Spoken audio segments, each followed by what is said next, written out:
সাল ২০০৯। পিলখানায় একটি কালো দিন। একে একে শহীদ হলেন দেশপ্রেমী ৫৭ জন সেনা অফিসার। প্রতিটি নামের পিছনে একটি পরিবার, একটি স্বপ্ন, দেশকে এগিয়ে নেওয়া এবং শত্রু মুক্ত রাখার অমূল্য শপথ। অথচ ক্ষণিকের এক ঝড়ে নিভে গেল এক একটি জীবন। সেই নরকীয় হত্যাকাণ্ড দেখে দেশ কেঁপে উঠল। এই হত্যাকাণ্ডের মাধ্যমে বাংলাদেশ সেনাবাহিনীর এক একটি পিলার যেন ভেঙে ফেলা হলো। কিন্তু বিস্ময়ের কথা, আমাদের দেখানো হলো যেন সেনাবাহিনীর কিছুই হয়নি। আমাদের বোঝানো হলো সেনাবাহিনী এখনো অক্ষত, অদম্য। তারপর কি হলো? শত শত অফিসার চাকরিচ্যুত, অনেক গুম, অদৃশ্য। অনেকে হারালেন তাদের স্বাধীনতা, দিনের পর দিন কাটালেন কারাগারের অন্ধকারে। তবুও নাকি সেনাবাহিনী ভেঙে পড়ে নাই, ক্ষমতায় টিকে ছিল অপ্রতিরোধ্যভাবে। এখন প্রশ্নটা খুবই স্পষ্ট, কয়েকজন খুনে অভিযুক্ত জেনারেলকে আইনের আওতায় আনলে কি সেনাবাহিনী ভেঙে পড়বে? এই যুক্তিটা কার সাথে প্রচার করা হচ্ছে?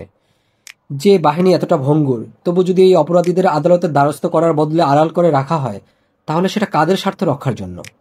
আমরা সকলেই বলি দেশকে রক্ষা করতে হবে, কিন্তু প্রথমে প্রশ্নটি জিজ্ঞেস করতে হবে, কাদের থেকে দেশকে রক্ষা করতে হবে বা কার বিরুদ্ধে লড়াই করতে হবে? শত্রু কি শুধু বাইরে, নাকি শত্রু ভিতরেও আছে?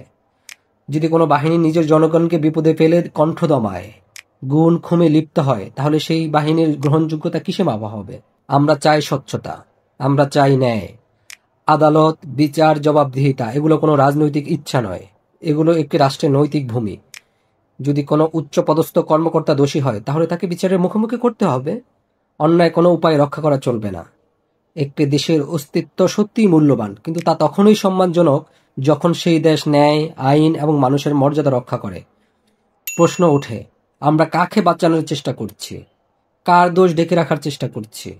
আমাদের দাবি একটাই, টিকে থাকবো ন্যায়ের জন্য, কেবল টিকে থাকার জন্য নয়। তাই অতি দ্রুত সেনাবাহিনীর মধ্যে যারা মানবতা বিরোধী অপরাধে জড়িত তাদের শাস্তির আওতায় আনতে হবে।